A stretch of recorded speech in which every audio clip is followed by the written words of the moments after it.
এটা একটা table mat কিংবা গোপালের ইয়েও হতে পারে। এখানে তো আমি প্রথমেই দেখিয়েছিলাম যে লেয়ারগুলো কী করে তৈরি করতে হবে। 7খানা লেয়ার করার পর এই পাপড়িগুলো দিয়েছি। একটা পাপড়ি শুধু আমি করে দেখাবো, আর বাকিটা তো সবাই জানি। এই আমি ডাবল ক্রোশি নেব 5 বার।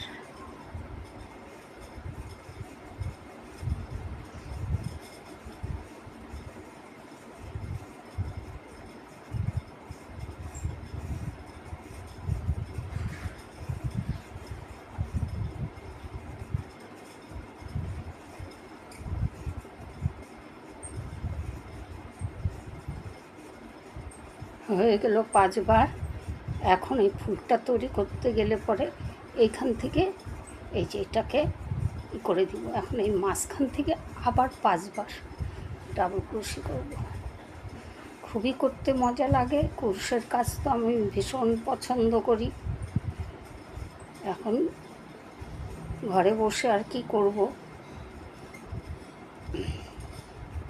রেস্টও হচ্ছে আমার সুন্দর সুন্দর কাজও হচ্ছে।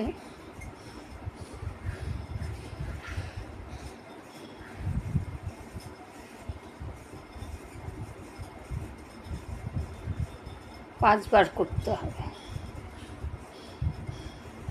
আর একবার। এই হয়ে গেল। এখন এইখানে এসে জোড়া দিব। আমি একটাই করলাম, আর বাকিগুলো আমি করে নিয়েছি, কারণ এতটা তো আর ভিডিওতে দেখানো সম্ভব না। এই হয়ে গেল আমাদের ক্রোশের এই কাজ কমপ্লিট। এখন দেখে বলুন তো কেমন হয়েছে। মানে আমার তো খুবই পছন্দ হয়েছে। এত সুন্দর, মানে টেবিল ম্যাটও করা যাবে, আবার ইয়েও করা যাবে, ঠাকুরও বসানো যাবে। চারদিকে ঝুলগুলো খুব সুন্দর হয়েছে, মানে দুর্দান্ত ফুলগুলো। এই যে